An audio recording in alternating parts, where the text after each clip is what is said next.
Every time between sessions when I hear that joyful noise, I know that important conversations and connections are going on.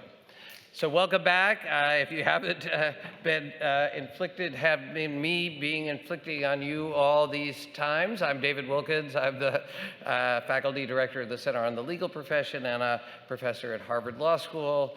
And I just want to say on behalf of all of the collaborators here, what an amazing day we've had. Full of substantive conversations, of new connections, of new relationships. I keep saying in some ways every session is the most important one of the conference, but in many ways, the closer you get to the end, the more actually it becomes true. And here, we're going to tackle what I think is the most important question, which is what should be our strategies for change?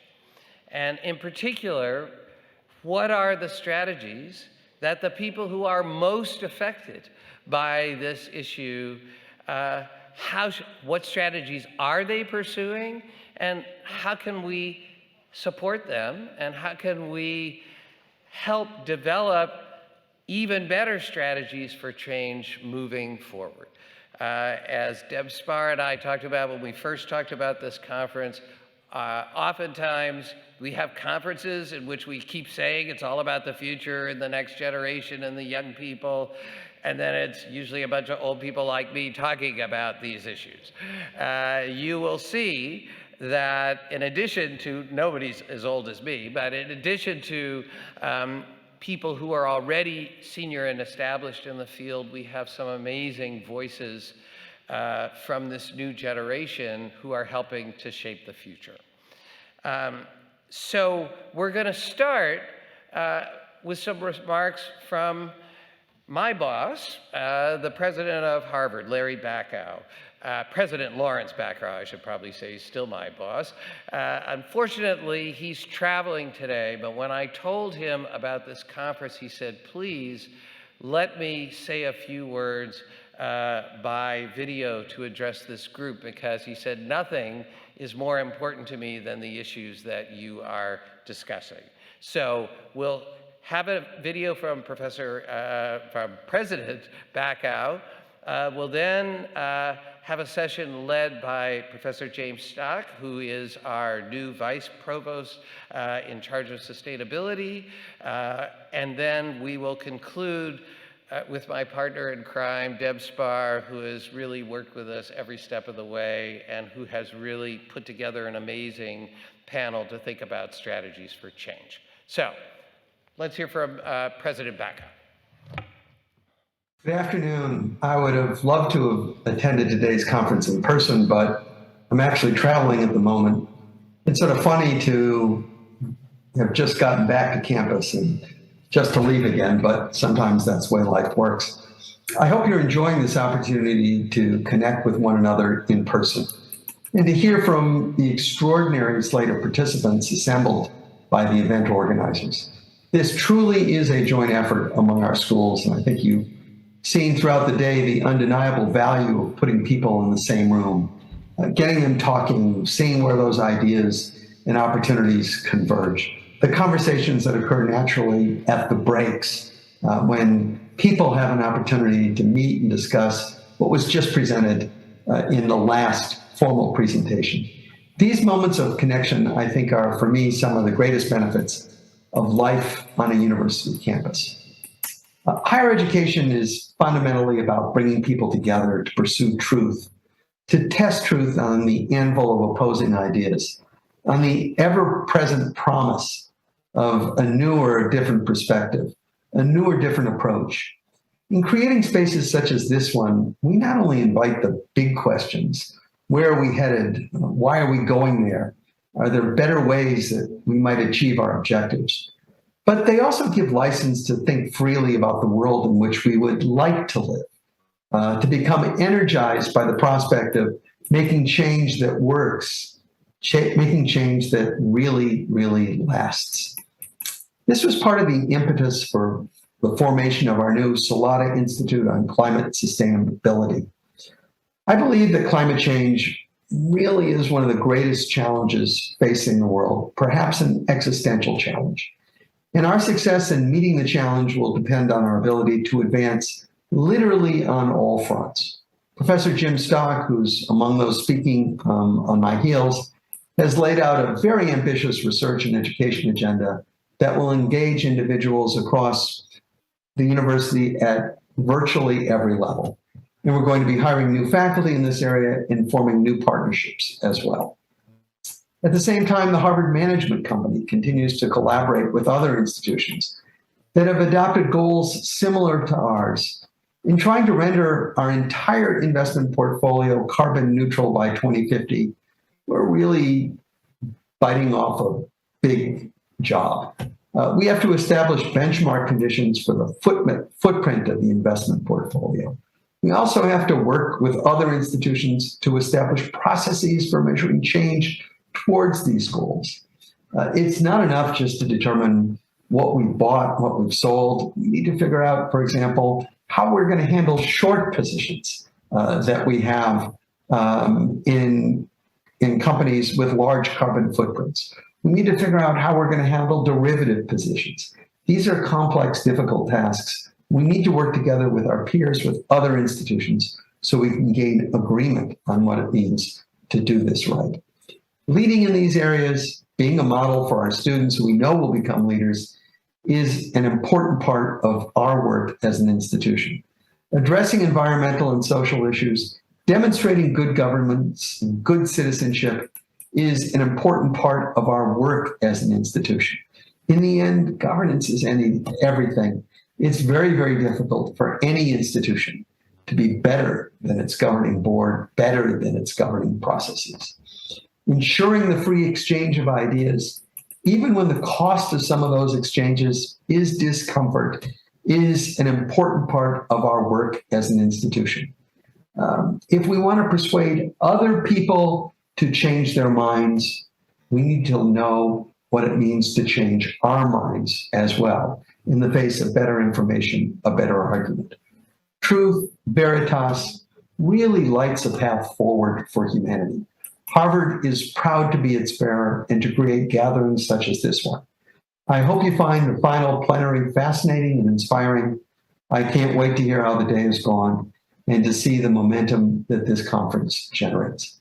Thanks to each and every one of you for coming today. Once again, I'm sorry I can't be with you, but thank you also for the privilege of participating remotely via technology, as the case may be. Thank you all very much. Take care.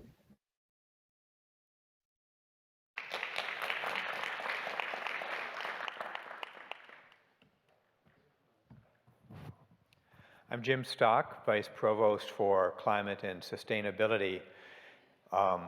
This conference is about, or one of the themes running through this conference is how institutions can rise to social challenges. There's no social challenge, I'd argue, more consequential than the challenge of climate change. We can just see around us over the last couple of years that the consequences, the harbingers of climate change are already upon us. The heat waves in the Pacific Northwest, the flooding in Pakistan, the drying up of the Colorado River, the heat waves in India, and so forth. So the challenge to all of us, although we've been working and we've been making progress and we've been having conversations and we've even been passing some legislation, it's all insufficient. And the challenge to all of us is to do more and to do better. That's true collectively, but it's also true at Harvard. And as President Bacow laid out, the fundamental challenge of our climate initiative is for us to ramp up activities to change the way we do business and to change the way we do education so that we prepare the leaders of the future to be leaders in the climate change arena. So the overarching theme of the initiative that we've laid out, that the President has laid out and that we're working with, is centered around, as the hub, the Salata Institute for Climate and Sustainability. In the Salata Institute, We'll be engaging in interdisciplinary cross-school research. We'll be changing the educational curricula and providing more information and providing better information to the faculty so that more opportunities for education arise. And we'll be reaching out and engaging, leveraging many of Harvard's skills and many of Harvard's assets at different time horizons in the short run, time horizons in the longer run in ways of education, and also leveraging opportunities to engage communities such as this in having serious conversations and making serious decisions about how to move forward in the climate arena. Today we are fortunate to have a really exciting pair of folks, and so I'm going to invite Linda and Diana to come on up and join. And as they're doing so, and I guess their information is here so you can see what their contributions are. As they're coming up, I'd like to reprise a couple of the things that we've seen over the last year, 2 years or so. And I mentioned some of those on the front of physical damages. But we've also seen a considerable amount in the social sphere and in the political sphere of progress, and in some severe challenges. So at COP26, there were some targets that were laid out, and there's more ambitious targets that were provided by a number of different countries. The Biden administration has laid out a target for the United States of being of 50% reduction relative to 2005 by 2030. Other countries have laid out different targets, and then there's a general widespread acceptance of a need to be net zero, at least among developed economies, by 2050. In the United States, we've passed some major legislation. Recently, the Inflation Reduction Act, or IRA, was passed, and that has some significant tax incentives that are going to support clean energy and a wide range of different technologies. At the same time, one can take a view that maybe the glass is half empty, or I suppose one could take the view that the glass is a quarter full and 3/4 empty, and the challenges ahead of us are really substantial. Even the Inflation Reduction Act only reduces emissions by probably 8 to 12 percentage points relative to the 2005 peak in the United States. And at the current, and even with the Inflation Reduction Act, we're going to fall short of the Biden administration 2030 goal. So in the context of these challenges and all of the various things that we've been seeing, I'm hoping that our panelists can reflect a little bit on the last couple of years and give us some thoughts about how you view the last couple of years of activities from your perspectives. Maybe Diana, we could start with you. Sure. Yeah, I can get us started. Thanks for that. Thanks for that intro, getting all of the doom out of the way. Hopefully, I can follow that with some hopeful things that I learned from working with Sunrise Movement. So my name is Diana. I'm a co-founder and former national organizing director of the Sunrise Movement. And yesterday was actually the Rose Garden White House party for the signing of the IRA and Inflation Reduction Act. And Senator Markey, senator from this state, tweeted out this photo. I actually saw it this morning, and it was a selfie of Markey and then two of our co-founders, Varshini and Evan, who went there both in celebration and in protest, which is what we have to do as movement leaders. And it's this he's just beaming in this selfie, and they're both there. And I was looking at it just in a moment of reflection of wow, how far we have come in, you said the past 3 years, really past decade.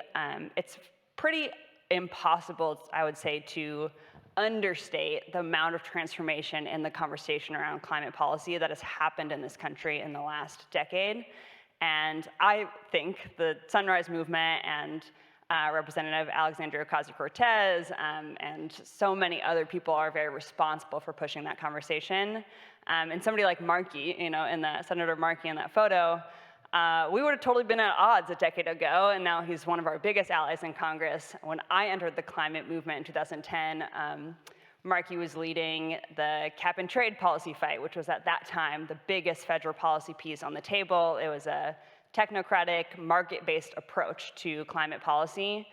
And we started Sunrise kind of in somewhat reaction to that failure in many ways. We wanted to build a movement that was taking responsibility for the fierce urgency of this crisis, that was taking responsibility for making it a top priority of the Democratic Party, but also for shifting a new vision of climate policy that is rooted in racial and economic justice and rooted in investments in the American people to mobilize mass manufacturing and ingenuity to collectively rise to the challenge of the climate crisis. And I think when you look at the IRA, I mean, it's been a bit of like a decline. You know, we campaigned, we helped launch the Green New Deal in 2018, campaigned on that for years, and then kind of settled out the Build Back Better agenda, which Biden entered into office with, fought for that, and I would say the IRA is, you know, down here compromise of the journey, but it is the most significant investment, and there's a lot in there to trace back the threads of the spirit of the Green New Deal and what we won. And Linda, I want to hand it to you. I think I'll say, well, actually, a very short story I can share before I hand it over to you is, I was also thinking, as I was reflecting in this panel, I was thinking about some just moments of that fight. I remember one time, so we campaigned, obviously, for the Green New Deal, but in 2019 especially, we campaigned for a climate debate, was one of the movement's biggest demands. We said, we need a standalone debate on climate change. And a moment, I remember sitting on the steps of the Democratic National Convention office, eating pizza that Bernie Sanders' office had sent to us, and like cookies that Jay Inslee's campaign had sent to us, and a popsicle from like Warren's campaign. And we'd done this 3-day sit. It's very hot. It was like hot July. There's a team of youngsters. We've been sitting and sleeping out on the DNC steps for days for the demand of the climate debate. And I was like, wow, never thought like this is how sending snacks is like these race to the top of the presidential campaigns trying to vie for the movement's endorsement. And in doing so, we're holding them to the standard of the Green New Deal, which is like just a moment of seeing the things shift towards, you know, where we were and where we're trying to go with what's popular around climate policy.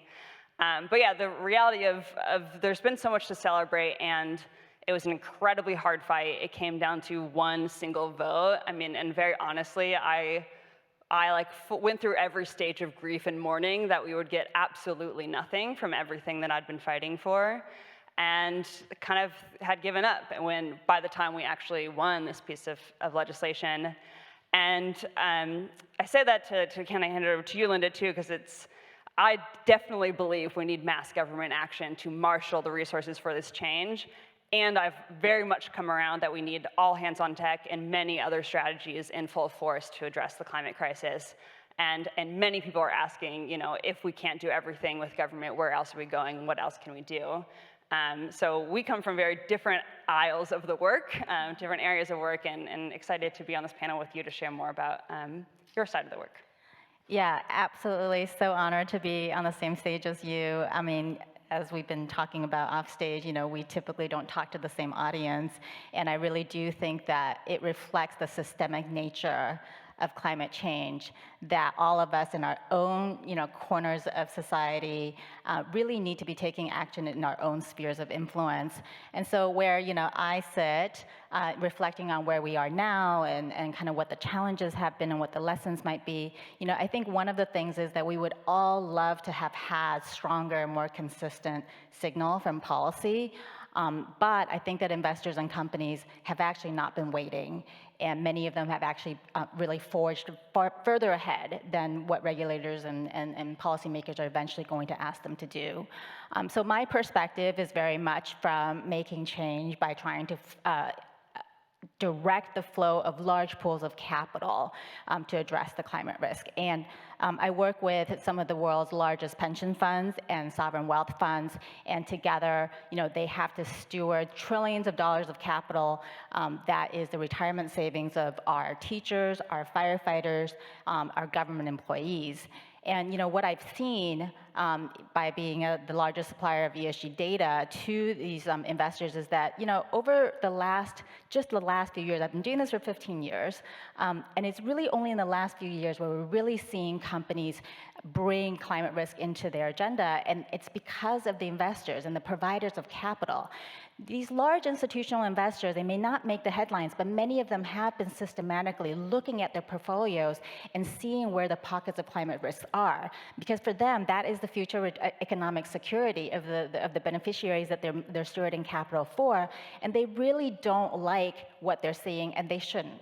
By our estimate, only 11% of publicly traded companies globally are on an emissions trajectory that would keep our world to a 1.5-degree temperature rise. 11%, that is way too little, And so I think a lot of investors are sending more and more consistent and louder signals, and we are starting to see companies make these kinds of commitments. And so I think one lesson is that companies certainly have to listen to regulators, but they also have other sources where their providers of capital, the investors, can really actually have quite a loud voice in changing their behavior.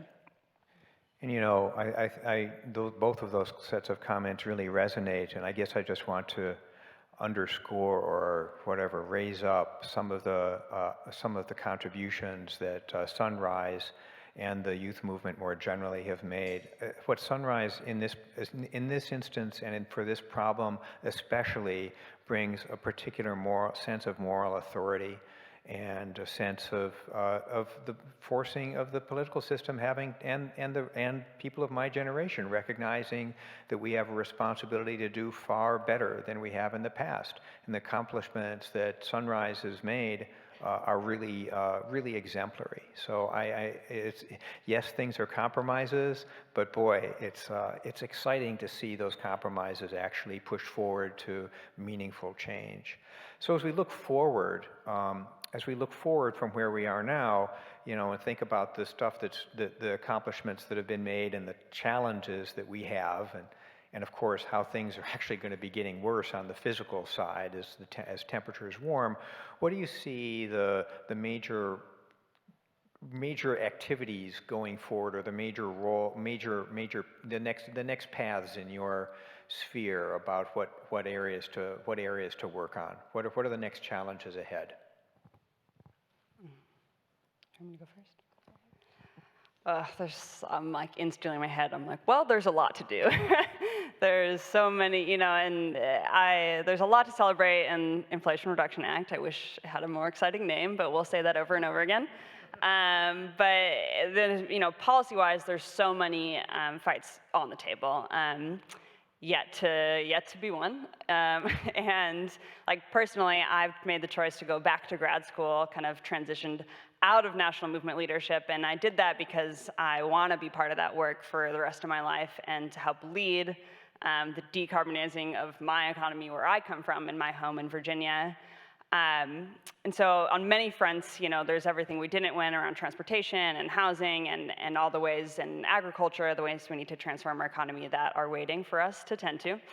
But the thing I'll also add, and I think one of the things at the topping burning list of everything we need to do is to take seriously the threats to our democracy right now, and I think that became more and more part of my work, leading as organizing director for Sunrise, and especially leading our electoral work in 2020. We did a massive effort, contacted 6.3 million voters, mobilized young people even through the pandemic to turn out to the polls. One of the things we did was preparing young people for how to respond if this election was going to be stolen, and to respond to ways and what was happening in our states and towns. And I say that very broadly, to protect our democracy. I also think Sunrise had a big role in that, and we need movements. We need movements that keep people in them over time, and we need to build structures for people to participate in. And that's one of the biggest things that I can share is going on in Sunrise right now, is asking that question of, okay, we built a mass movement, we had mass campaigns and activity and so much, and how do we build a democratic structure that we can have and take with us over time, that is a home and a democratic home, because we do that at the micro level of like how we participate and run campaigns and participate in movement activity everywhere we are, and then how do we participate in maintaining a democratic society so that we can continue to have government marshal us forward. Well, we certainly have very different spheres of influence, right? And what it is that we work on. So my day job is in measurement. And there's also a huge list of things that need to happen, and I do think it's incredibly important that, throughout parts of today, there's been a lot of talk about why it's so important to measure correctly and sort of having ways to harmonize some of the accounting around these issues. And so, for me, the sets of agendas really is around, I think, taking things to the next level for a lot of providers of capital is to be able to have some harmonized climate scenarios. As you just mentioned, the physical risks are really coming hard and fast, but it's very difficult for us to all identify the pockets of risk that need to be managed if we don't have harmonized scenarios. There are the Network for Greening and Financial System is a network of central bankers and financial regulators, and they're developing these harmonized scenarios. I think it's incredibly important to get everybody to speak a common language.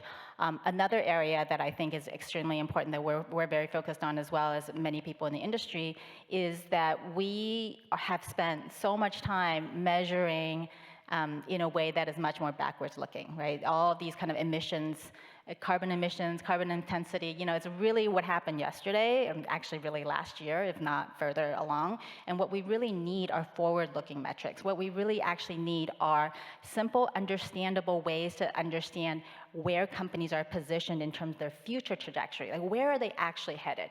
Every single company is actually operating in a way that is aligned with a certain temperature rise world. Today, collectively, the public companies of the world are actually operating in a way that is headed towards 3-degree rise, right? That makes sense. That is actually just the world, almost optimistically. But every single company is actually on a different trajectory, and we need to find some ways to measure them, because if it's transparent that a company is not on the right trajectory, I think they will have a lot of pressure to decarbonize. So the Task Force for Climate-Related Financial Disclosures, the TCFD, has actually started to lay the groundworks for how do we actually measure and give every company a temperature. And I really think that this is something everyone should get behind, because it's that level of transparency that we really need. And preparing for the risks of the future and understanding those and making sure that they're understood by investors and so forth is incredibly important. And arguably, it's not the physical risks are upon us, and they're major and they're really apparent.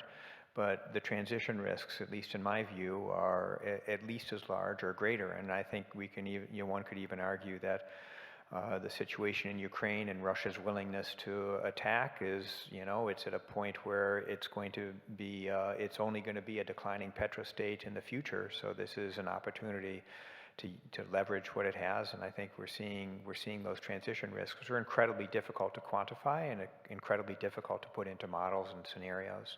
So there's a lot of uncertainty. So on a more optimistic, I want to try to end on a more optimistic, or it's a source of optimism. If we think about, so my day job, you mentioned your day job. My day job is teaching and trying to bring younger generations, our students, into really a fulsome understanding of the challenges ahead, but also their ability to tackle that and their ability to be leaders. I know that among many of my students, there's a sense of despair, a sense of pessimism, recognizing that our generation has left really a very problematic situation, a serious situation in which the damages are going to be getting worse and worse. We're going to be burdened with transition risk. They're going to be inheriting this mess. What are the next activities for the next generation, and how can we provide them? What can we do to provide them with a sense of optimism and hope and recognition that we collectively, and understanding and actual actions that we collectively can take to make the world a better place and to deal with these challenges? So maybe I'll go. So first of all, I think there are two important levers, I think, for this next generation to be aware of, today. First of all, many of you might not think that you're sitting in a seat to allocate capital, but actually over the next decade, we are going to see the largest intergenerational wealth transfer, like kind of ever. So the estimates are that the boomers are about to leave between $30 to $70 trillion to the millennials. And you're going to be in a position to steward that capital. And you should really think very hard about investments and how are you going to actually transform the economy through these investments. I am very much looking forward to the next panel when we talk about disinvestment or divestment, but there's also just a ton of money, and you have to be able to figure out how to actually use that money in the best way possible to transition our economy. So I think that's one thing that certainly I think Harvard should be in a position to do in terms of just educating and research in this area. I guess the second I would say is that, the other source of lever for change for companies and changing companies' business models and their behavior is actually through their employees. And every single one of us actually choose to show up every day at a place where we're supplying our talent, our energy, and our labor, and you can actually choose where we're in a very privileged position to be able to choose, and many of you will be in that position as well. And I think that companies are very, very attentive, to their employees. And I think about kind of, with Diana's movement, you have to coordinate such a huge group of people. But actually, in places of work, you really only need a handful of employees asking the same questions for companies to actually care. So I would say that you should kind of exercise that voice, and I actually have a very specific tip, because I actually just a few days ago, I had there were a number of students who were interviewing for a number of jobs, and they asked me, well, how am I able to tell whether between these different companies, whether they're really serious about climate change, because I really care about that. And I think that they thought I was going to give them like a crash course in carbon accounting or something like this, or there's some league table of the companies that are the best at managing the carbon. But actually, the simplest thing to do is to ask a company whether their most leaders, including the CEO, have their compensation tied to a decarbonization goal. Because companies do not actually mess around their compensation goals unless they're very serious about a particular commitment. So I work for a publicly traded company, and my pay actually will be tied to a decarbonization goal, just as it is also to a diversity goal. It was not an easy choice for a company to make, but that is actually today how you can tell whether a company that's made a commitment is serious about it, because they really care about their pay, and they really need the incentives. Do you have a sense as to how many large companies actually have decarbonization goals related to CEO pay? With pay, it's actually, at the moment, quite low. In terms of decarbonization goals, it's probably maybe 15% or so of the US companies. Great. Well, I, of course, have a different shade of answer, and I love this question at the end, because I think Gen Z and the younger generations are incredibly powerful, and my biggest frustration, I think, so I've kind of transitioned to a lot more like of a training role in organizing and movement building, and often in a place, I think, of asking this question in front of a room of young people who want to organize, and I always have this feeling of like, oh, like you don't know how powerful you are. And I see that because I believe that, and seeing more people believe that in themselves. And just a few moments, kind of glimpses and stories I can share from our work in Sunrise.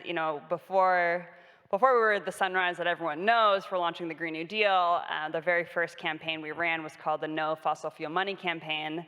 And I wish I could give you all a glimpse inside the war room of that campaign, because it was so, all we had was ourselves, and we would kind of in our core group we had maybe about 200 leaders at that time, and Sunrise grew quite large. We had 50 chapters across all 50 states, but we started out small. And we were working in just a few swing states in the 2018 midterm elections, and we would be tracking every town hall that candidates for governor and candidates for House and Congress were running for, and then just send people in there to ask bold questions about how much money that candidate had taken from the fossil fuel industry and what that money means for their policy, and just kind of did that hundreds of times, just everywhere they were, we would show up. And And one or two of them would go viral, but it was like that spirit that I like miss and felt so alive in at the time, was that willingness to take risk and willingness to push people to like the truth, and kind of what you started out of, like when you're young, you have this like untapped power of moral authority that you can really come in and say, why are you taking $200,000 from the fossil fuel industry? How does that affect your policy? And I think young people have like so much more potential to be holding people's feet to the fire right now about what we should be doing about climate change, and have every right to do so with the threats that are truly facing our future. Yeah, I'll hand it back to you. Well, thanks very much. I think we're reaching the end of our allotted time, and I really appreciate both of you taking the time to join us and to share your thoughts with this group. Thank you. Thank you.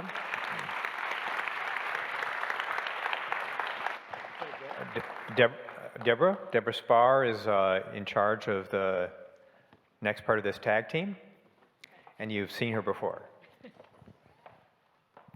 Thanks so much, James, and thanks to these incredible panelists. Let me ask the last group of panelists to just come join me up on the stage, and I will sort of introduce you as we go. But it's lovely to be back on the stage. I feel a bit like I am the bookends for the day. So I am, for those of you who weren't here this morning, I'm Deborah Spar. I'm a Senior Associate Dean for Business and Global Society here, and I run our new BIGS Institute. And I started this morning with the great opportunity of interviewing Satya Nadella, who gave us, I think, a really interesting view of sort of what he can do and is trying to do as, of course, the leader of one of the most powerful firms on the planet. And it is a nice kind of closure now. I don't believe anyone here runs a major Fortune 500 corporation yet. But what we really wanted to do with this last session, and it really follows up very much on where our last speakers were, is to kind of bring this down to the individual level. And I've asked our panelists, our terrific group, to be as personal as they feel comfortable being. Because again, one of the things we say all the time here at Harvard Business School, and I'm sure at many other places like Harvard Business School, is we encourage our students to be leaders who make a difference in the world. And as one of our fabulous students said when he gave the commencement address this past year, he said, "I totally understand this mission, I just don't know what it means." And it's hard. Like, how do you think about actually becoming a leader who makes a difference in the world? And so all four of the people on my left here, along with the three now seated on my right, have had moments in their life, extended and numerous moments in their already young lives, where they decided to tackle a really important problem. And they decided to take a huge amount of their time and their energy and their commitment to devote to this problem. And so what I've asked them each to talk about today is sort of two related questions. First of all, how did they pick their problem? Because the world throws an awful lot of problems at us, and it seems to be throwing them in higher numbers and faster these days. So how did you pick your problem, or in some cases I know, how did the problem find you? And then the second one, and this was touched upon by our two panelists just now, is once you've identified the problem, how do you think about the method by which you're going to attack it? Do you attack it through working with the system, by trying to blow the system up, by organizing, by marshaling capital, by sitting on the steps of Congress? There's a lot of different ways in which a problem can potentially be tackled. So each of our guests here today is going to talk a bit about how they chose their method, and then we'll hopefully get into a little bit of a debate. Again, you have their bios in front of them, so just super quickly, I'm going to start with Tracy Pelagian, who is the CEO and co-founder of Social Finance, an organization that attacks public problems through market means. David Hogg, co-founder of March for Our Lives, very much about attacking the horrific problem of gun violence through mass mobilization and marches. And then Connor Chung and Molly Weiner are both current student activists working on climate change. Connor here at Harvard through Divest Harvard, Molly at Yale through the Yale Endowment Justice Coalition and the Fossil Free 5 Coalition.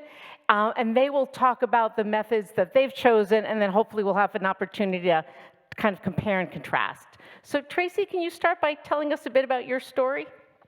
Well, it's wonderful to be here with you, Deb, and wonderful to be here with you, David. You organized an extraordinary day.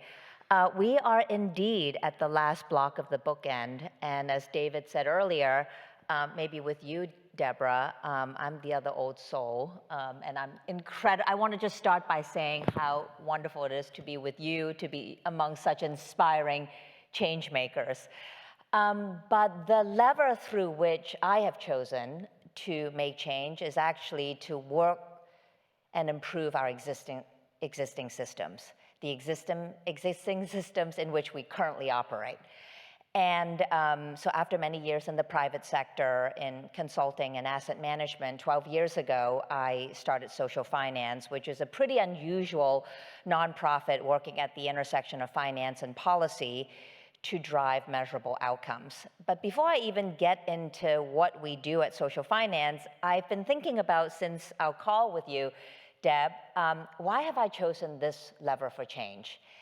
And you've encouraged us to be a little bit personal, so I think this has something to do with the way I was brought up and how I ended up in this country in the first place. It's just still amazing sitting here in Claremont Hall in 2022 when the memory of me as a kid from Hong Kong descending on this campus in 1989 is still a vivid memory. The fact that I chose to come to this country alone, and it was a pretty rebellious move. My parents didn't want me to come. Stay here for college, and then ultimately deciding not to return home and to choose to become American and make a life here, had something to do with, I think, the ultimate path that led me to start Social Finance. So while that was rebellious, I also think that my upbringing in a pretty traditional Chinese household, respect for family, for elders, for authority, for institutions, maybe has something to do with my desire to make change through improving our existing systems. I think earlier today we heard passionately from Fred Krupp, from Sherilyn, where they talked about how it's wonderful to have commitments to make change, but unless there are plans, and importantly, unless there's an accountability structure to hold those plans actually deliver the kind of outcomes that we want for our communities, then all commitments are for nothing and all plans are for nothing. And that is the work at Social Finance. It is not glamorous. It is kind of deep in the guts, into the plumbing of systems. But what we try to do is to interrogate our existing systems and then think about new ways to rewire it so that we can achieve better outcomes for our communities. And maybe I can bring it to life with a specific example. We're sitting in the hallowed halls of Harvard, an elite higher ed institution. But the idea that the American dream, which is defined as the ability to out-earn one's parents, as demonstrated by Ross Chetty's data, has been eroding for the last decades. In fact, if you're born right now, chances are that you will not out-earn your parents.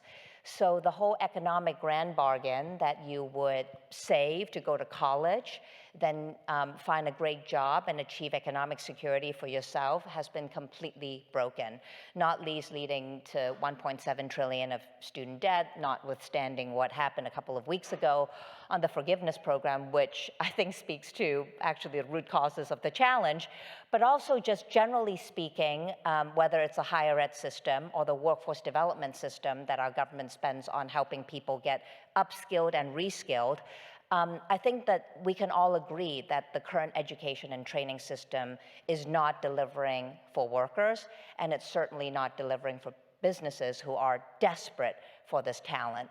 So several years ago, our team at Social Finance started thinking about, if you think about the ecosystem of education and training, you've got the training providers and schools delivering skills to individuals.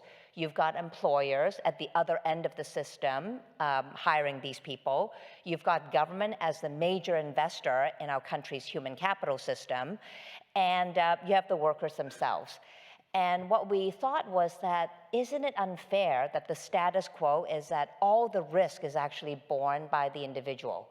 You take on both time risk and money risk to go to college or to pay for a training program, and whether or not that 4-year degree or that journey would yield you actually an outcome, which for most Americans is actually going up that economic escalator, has been just completely broken. So earlier this year, we announced a $100 million program with Google, where Google is putting up both philanthropic resources as well as money from their balance sheet, $100 million, where we've designed a program to enable 20,000 low-income people to get skills to enter the IT economy at no risk to them. If they're successful at landing a job that pays over a living wage, they would repay the cost of the program with 0 interest and 0 fees. And if they don't, they're off the hook. And we hope through this program that we'll achieve $1 billion of wage gains for these 20,000 people. So that's one example of how we're trying to reshape the system to get outcomes for people. That's awesome. So thank you so much. And I love the words you use, that you're sort of a rebel, but a rebel within the system, and trying to reshape it rather than blow it up.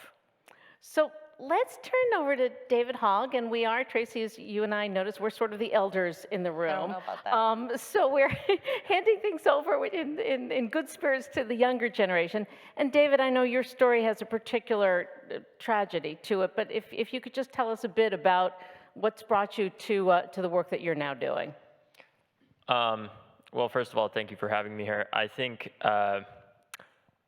the work kind of found me on February 14th of 2018 when I was at my high school, Marjorie Stoneman Douglas, in Parkland, Florida, and 17 of my classmates and educators were shot and killed with a former student with an AR-15 that came on campus and slaughtered them, and shot 17 other students who ended up surviving. In the time since, my classmates and I came together, and we formed an organization known as March for Our Lives.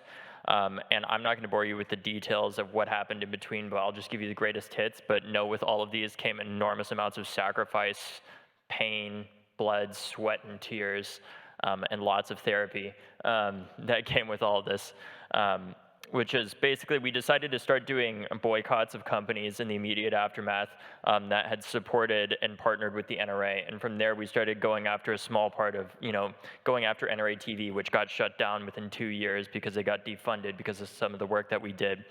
We also did we had a lot of tax lawyers help us file a letter with the New York Attorney General, Tish James, who was amazing, about some of the suspicious spending of the NRA on things like private jets and several $100,000 Italian suits that were charitably contributed. And in the time since, we then did a walkout with millions of students walking out across the country from their high schools in 2018, demanding changes to gun laws. We changed gun laws in Florida, where we had a deeply Republican state legislature raising the age to 21, and also creating a law that makes it so that if you threaten yourself or somebody else, you can have your guns taken away through a due process with due process in a court order. So for example, somebody ended up sending a death threat to my mom that said, "F with the NRA and you'll be DOA." We used the law that we created in Florida to disarm that individual who had several guns and several hundred rounds of ammunition and lived less than 20 minutes away from us. That was one of probably several hundred, if not several thousand death threats that I got. I lost track. And then after that, we did a march in DC with 800 across the country, where we registered throughout that summer around 50 to 100,000 voters, depending on how you ended up counting it, but at minimum it was 50,000. We created QR code t-shirts that we distributed across college campuses, where it was an American flag with QR code that if you scanned it, it would take you to our website and you could register to vote within 30 seconds. It was great advertising. I still see them in the wild sometimes here on campus.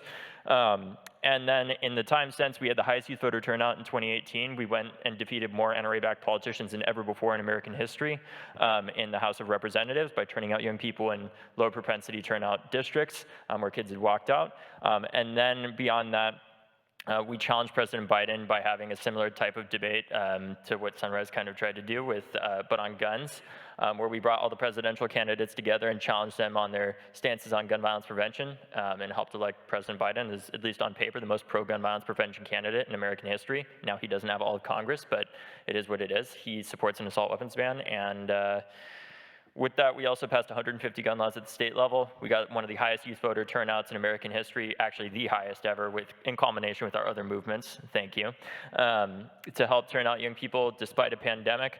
And more recently, we actually just elected our first national organizing director to be one of the first, if not probably the first Gen Z member of Congress and the first Afro-Cuban person in Congress. He's 25 years old and was an Uber driver throughout his campaign, worked for the ACLU previously and March for Our Lives, and he'll probably be the first, he will be the first Afro-Cuban person in Congress. So yeah, that's just some of the highlights of the work that we've done.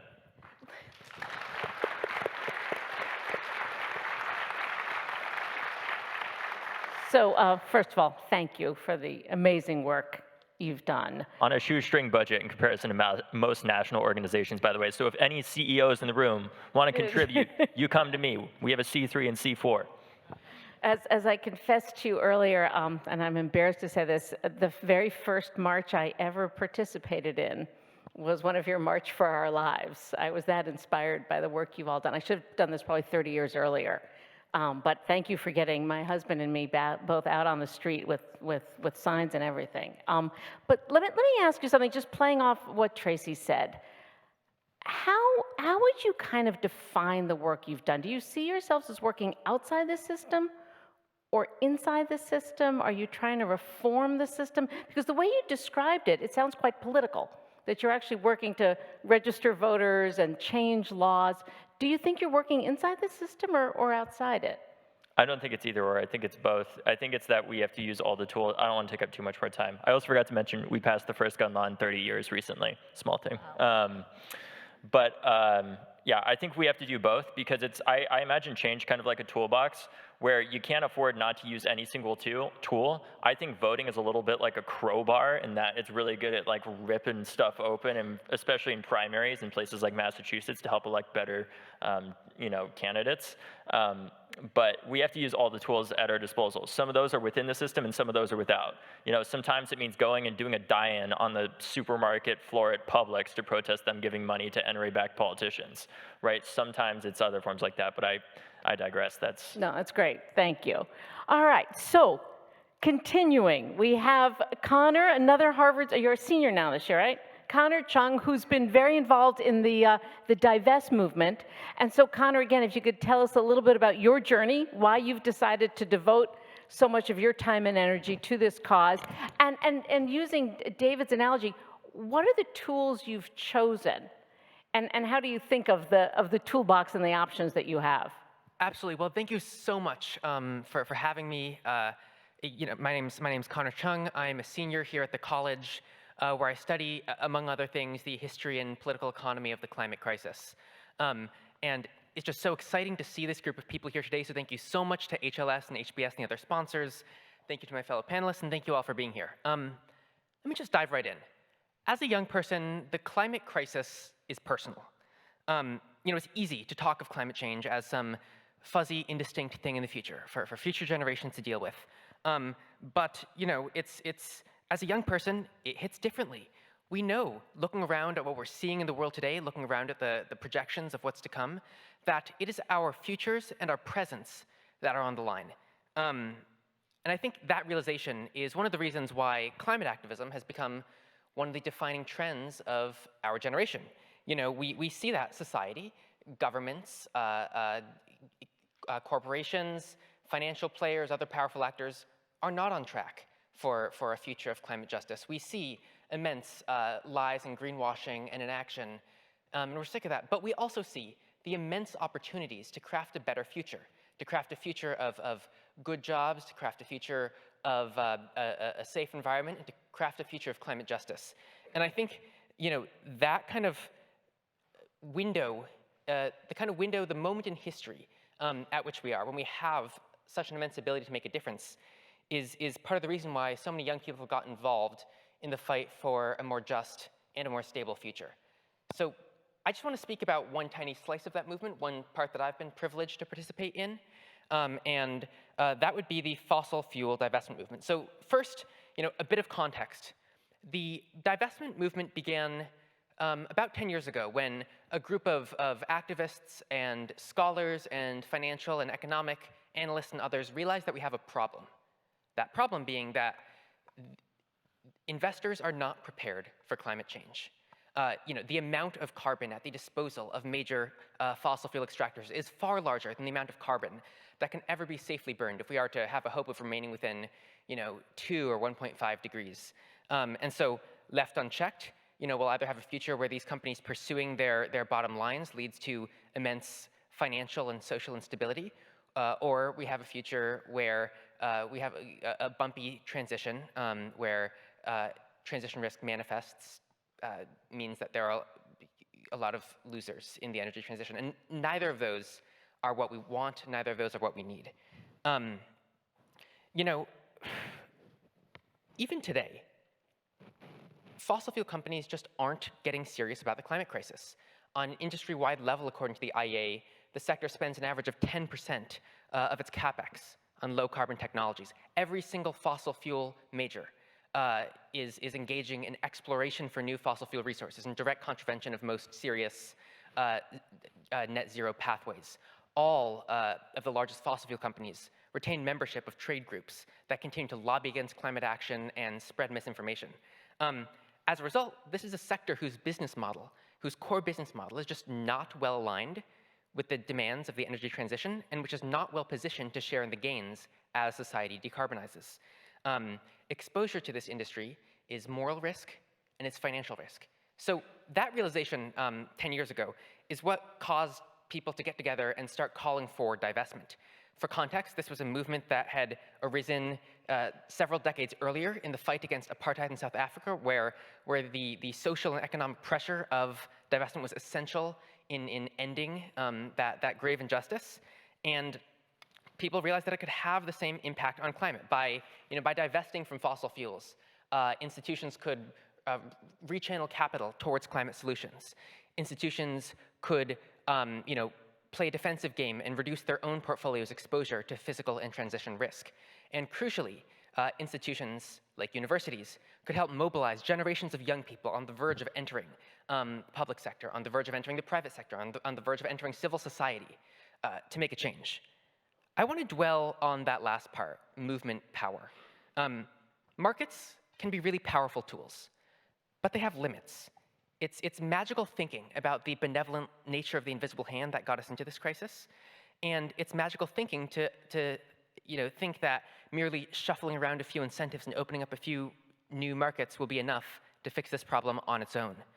Where in history we have seen financial movements reshape our world for the better, it's often been because they have movements behind them. And that's what's so exciting, is that's what we're beginning to see on climate. Since the divestment movement began, there's been a number of key successes. Institutions worth over $40 trillion have committed to some form of divestment. It's become a measurable and empirically measurable market factor in shifting capital out of risky industries and towards green technologies and a more environmentally friendly future. There's a World Bank paper a while back that argued that the divestment movement specifically has played a key role in pushing concepts like the carbon bubble or like climate risk into the mainstream financial discourse. And it's mobilized generations of young people to get involved and say, we demand better.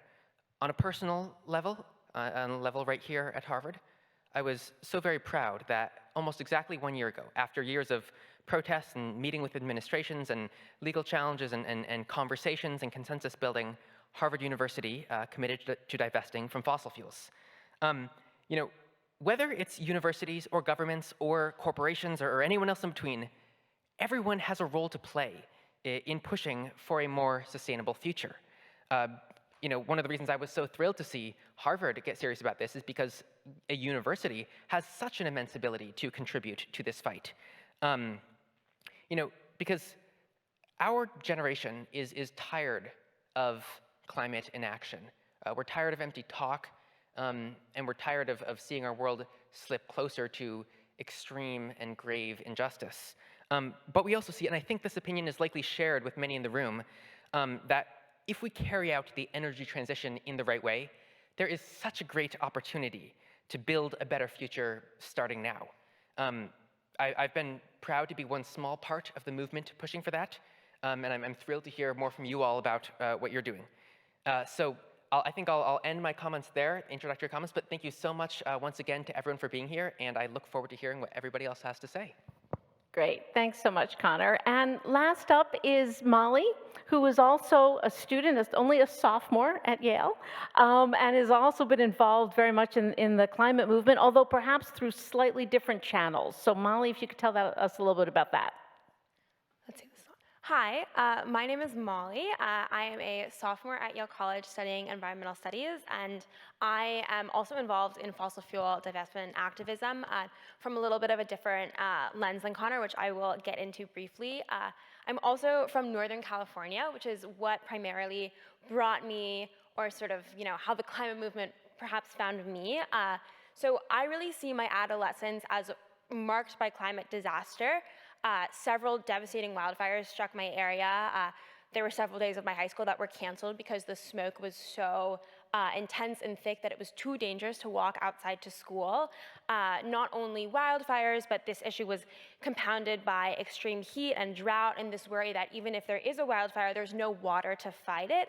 There were days when the sun would not rise. You could not see the sky because of how dark and thick the smoke was. And so obviously, this is incredibly distressing for a young person, and really the means of hope and ways to move on I found from it was through studying this in school and also through activism. And I found myself at Yale studying environmental policy and found myself in the divestment movement originally because I noticed the kind of hypocrisy of my university, and that Yale, much like Harvard, has phenomenal climate initiatives, right, is putting forward so much research, and so much of what we know about the climate crisis and its relationship to fossil fuels comes from my school itself. Yale's endowment is $42.3 billion, over, bigger than the GDP of almost 90 countries, and $1 billion of that is invested directly in the fossil fuel industry. And so I saw that all this work that was being done was ultimately rendered moot by my university's financial policies. So I found myself at the Yale Endowment Justice Coalition, which is currently spending most of its organizing power around fossil fuel divestment, but unlike fossil fuel divest, Harvard stands to be a broader critique of the financialization of higher education, and we believe that university endowments are this inherently political force to be used for moral and legal ends. Fossil fuel divest Harvard took a very similar approach to us in one part of their activism, which was a legal complaint that we filed in February of this last year. And we asserted, we filed this complaint with the Connecticut Attorney General, William Tong. We asserted that the degradation of the climate caused by the fossil fuel industry and the consequent damage to ecological and human health, alongside this massive injury to environmental and social equity, blatantly conflicts with Yale's educational purposes and mission. Particularly, we say that these investments are incongruous with the privileges that Yale enjoys as a tax-exempt nonprofit institution. This argument is pursuant to the Uniform Prudent Management of Institutional Funds Act, which is an act that is in place in 49 states. And we say that by threatening the longevity of the university itself through these investments, fossil fuel investments are a violation of what's known as the duty of care under this act, and the several personal ties that corporation members themselves have to the fossil fuel industry constitutes a duty of loyalty. I think something special about a legal approach is the power of precedent. This law exists in several states. It's very similar between these states, and in Connecticut extends far beyond Yale. So if Attorney General William Tong of Connecticut is to open this investigation or make some sort of statement about the legality of these investments, any sort of pension fund, any institution with nonprofit status with these sorts of investments has to really dig deep and think about divestment. Connor has put forward all sorts of risks associated with the fossil fuel industry, but I would like to point out that the bad press that comes with litigation and the litigation itself is a risk unto itself associated with these investments. And then something I'd like to note about this sort of movement is that we filed our complaint in Connecticut alongside the Fossil Free 5 Coalition in coordination and allyship with 4 other schools, Princeton, Stanford, MIT, and Vanderbilt. We filed on the same day with the attorney generals in our respective states. And I think that this coalition really exemplifies the kind of cross-state, cross-institutional coordination that is required to tackle the climate crisis at a national scale. So it's sort of a blueprint for that, you could say. Like Connor said, we build on a long-standing history of divestment activism for apartheid, assault weapons, et cetera. And a way we sort of break from this tradition is that in the past, it was really based on a moral argument. This is unethical, this is wrong, and I couldn't believe that more. But what's nice about the legal complaint is that the law is the law, and whether you have personal ties to the industry or not, it's pretty equalizing in that regard. Connor has gone at length about sort of why divestment leverages a reputational and leadership power, and I would like to make the argument that this is much broader than just investment finances, and I would really like us to think about what universities are for and what their obligations are to serve their students. The question was asked about, do you take an inside or an outside approach? Sometimes when I get asked that question as a student activist, it kind of hurts because I have been afforded no inside perspective at all. There's a striking lack of transparency. The Yale Corporation's minutes are sealed for 50 years. So many of the corporation members, not to be morbid, will be dead by the time that sort of stuff comes out. So, right, there's not a lot of way to engage, and so I've only been able to take the outside perspective, to take a legal avenue, because that's the only choice that has been afforded to me. So, right, Yale's endowment, $42.3 billion. The university doesn't pay $160 million in property taxes on the value of the real estate in the city of New Haven. There's a budget deficit in New Haven, right? There's all these sorts of, New Haven is not prepared for climate infrastructure and resiliency because it doesn't have enough money. And so, with an endowment this large, the question is not whether you can keep the lights on and educate students and provide a living wage to workers. It's not about whether you can hire more therapists to reduce what is currently a 4-month wait for mental health counseling at Yale. It's about why those decisions aren't being made. And with an endowment this large, it's really not about these either or choices. It's about priorities. And there's a striking lack of transparency about what these priorities are. And so, in a question and answer period, I'd be happy to talk about how climate relates to broader justice efforts. And, I hope to show how the E and the S and the G are related.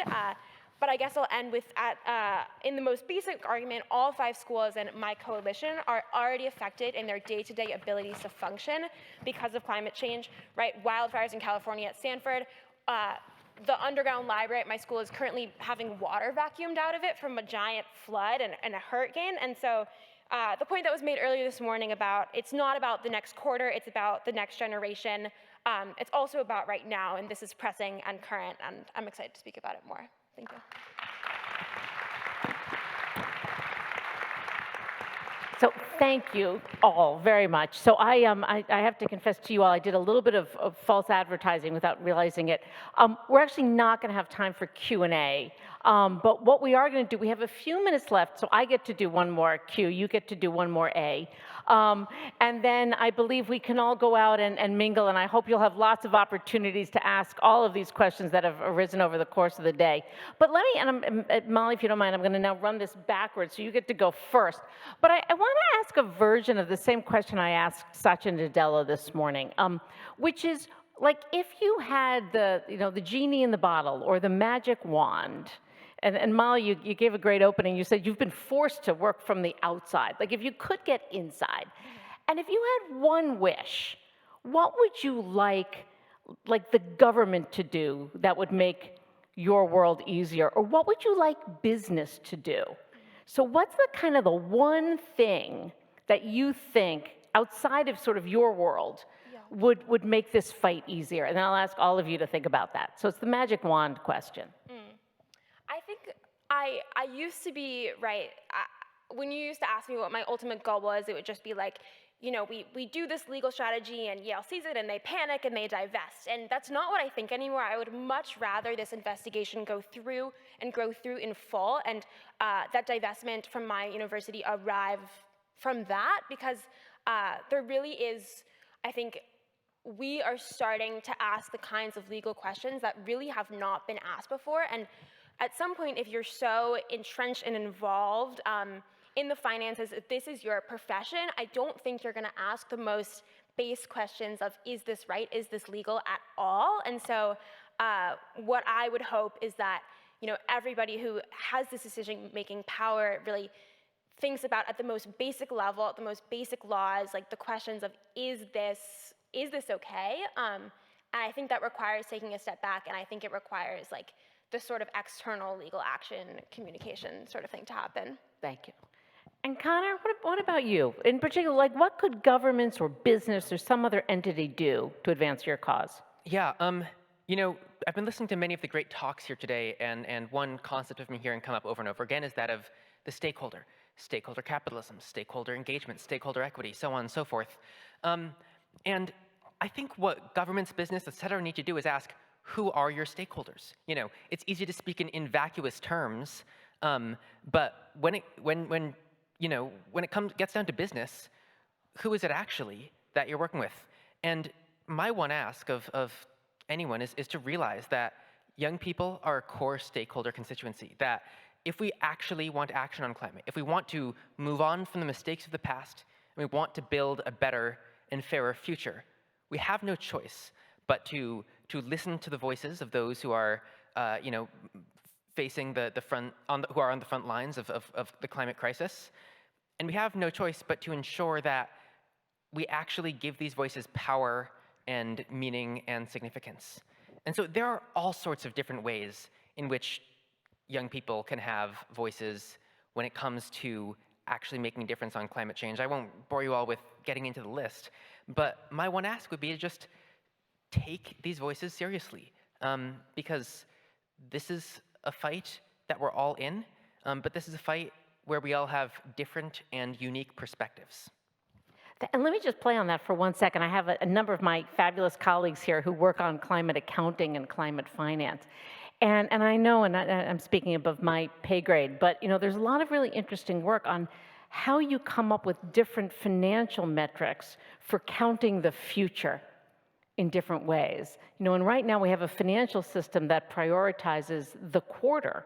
So it's really hard to sort of prioritize the next generation, not to mention the generations after that.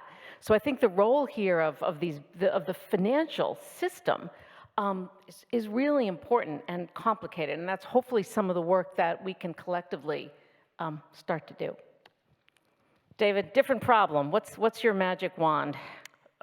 If I had a magic wand and I could make the government do anything right now, it would be implementing Massachusetts state gun laws in every single state, by far. If we did that, if Massachusetts, you can still get a gun here.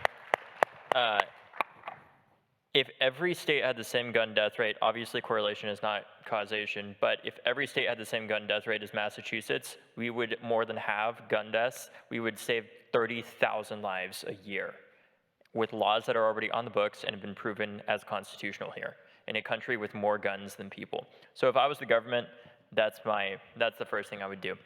In terms of business, frankly, I think one of the biggest obstacles and one of the most kind of soul-crushing things that I've seen going to Harvard, frankly, has been the number of amazing classmates that I have, and this is not to call any of them out or anything, that come here that want to change the world and write all these amazing essays about the work they did in high school, of how they started a dolphin orphanage or whatever it is, right?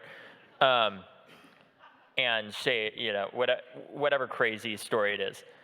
And then they go and work for Goldman Sachs or McKinsey or some other consulting job. Not that there's anything entirely wrong with that, but it's to say I think it's important to analyze why is that. And it's because people, obviously, a lot of the time that have those amazing stories come from backgrounds where they realize that they can't necessarily afford to take risks and continue working in that field like the nonprofit sector. So we lose all of this incredible intellectual capital to go and work in finance or consulting for these Fortune 500 companies that frankly don't need any more of it, when really the nonprofit space really needs that type of innovation, right?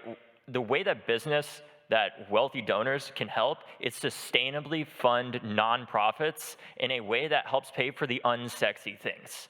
I don't care about you paying for one program. I care about you paying for our staff so that they aren't constantly worried about how they're going to feed themselves or something like that, and in a substantial way.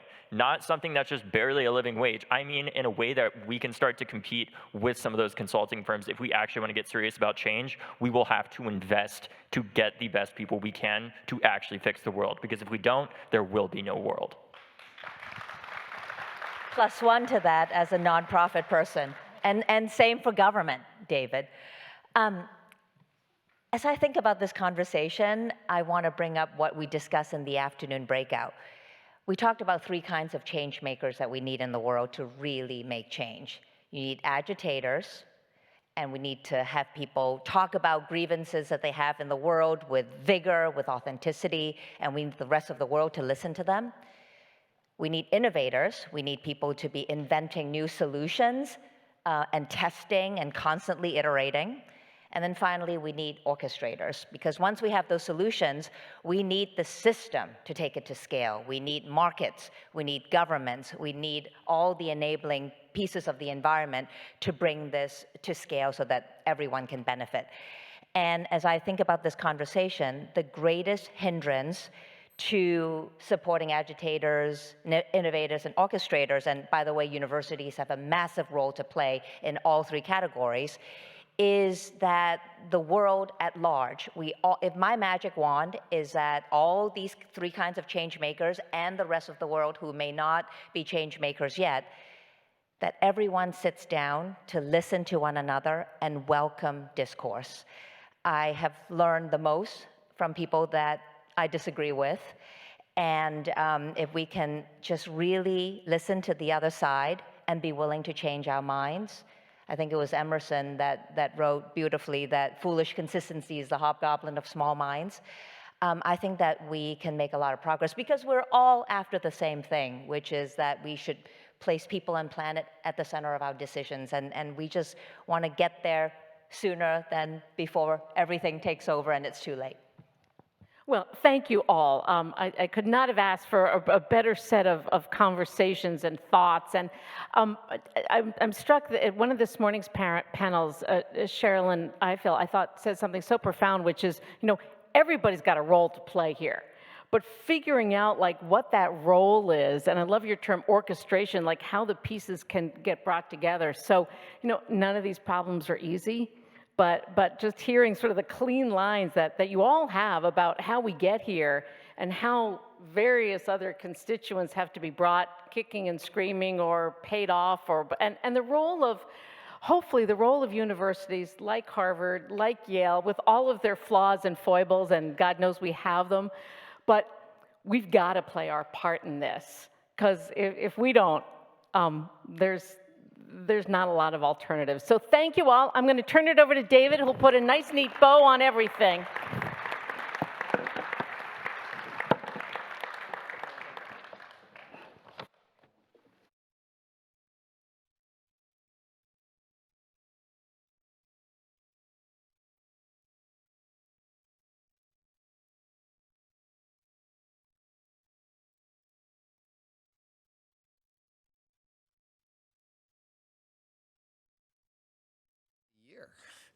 And it's hard for something that you planned for that long to exceed all of your expectations at every moment, but it did.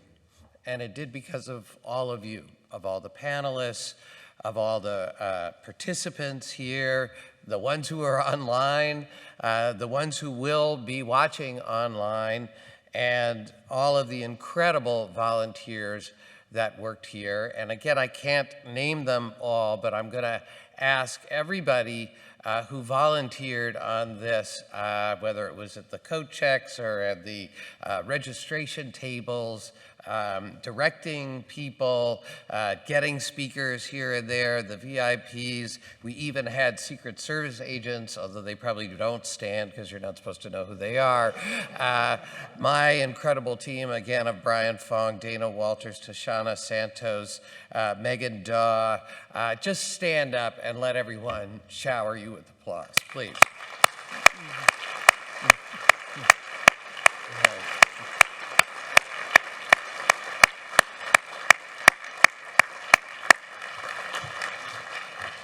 Listen, this has been an incredible day.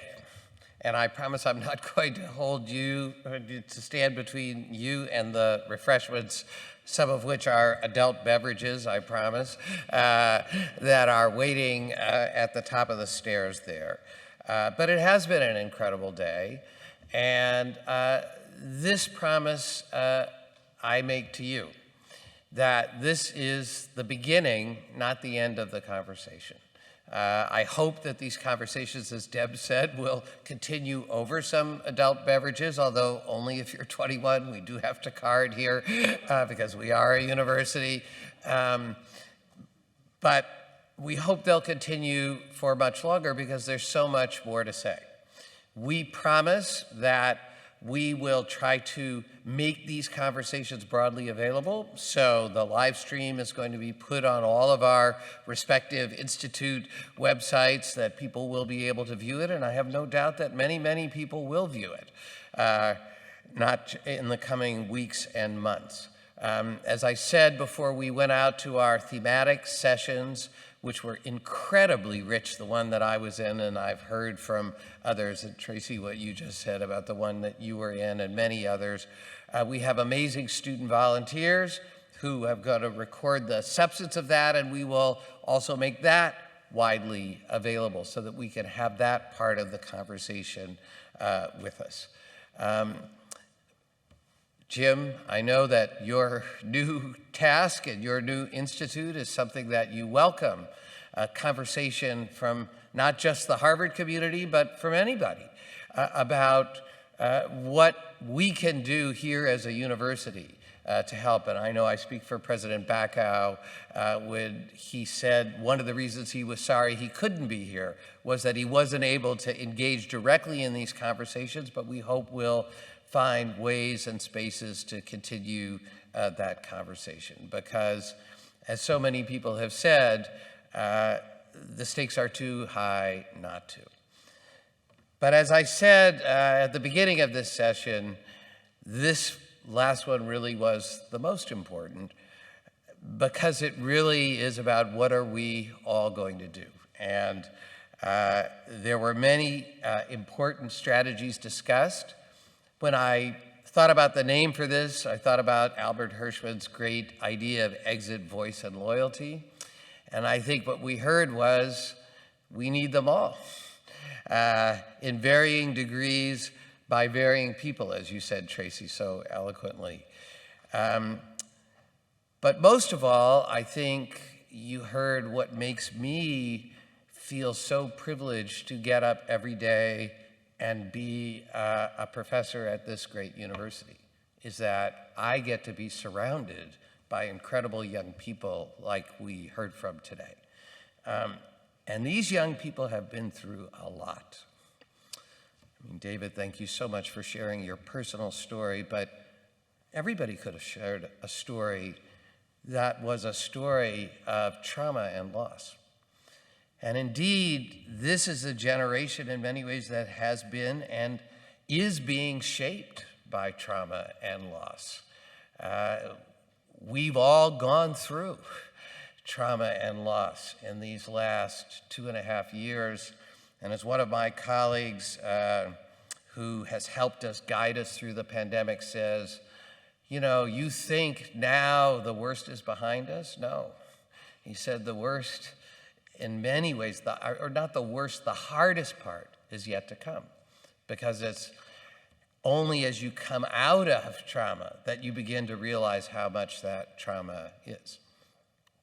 And this generation, I think the only comparable thing I can say to this generation is my parents' generation, who went through the Great Depression and World War II. As a collective global phenomenon that shaped that generation. But here's why I'm so hopeful. What do we call that generation? We call them the greatest generation. And we do so for a reason. They not only conquered the Great Depression, ended World War II. They created the set of international institutions that we live by today. They created the human rights movement, the civil rights movement, the women's rights movement, the disability rights movement. All of those things came out of that generation rolling up their sleeves and going to work. And when I see my students in the classroom today and I hear these incredible young people we just had the chance to hear from, I think this is a new greatest generation. And as all of you said, we all can learn a lot by listening to how you are experiencing the world and then saying how we can roll up our sleeves to support you and making the world a better place. Thank you for making this conference an incredibly better place to be. I think everyone who has been here is energized by what we've discussed today, but also challenged by it. So thank you very much. Good night, and the beverages await. Thank you very much.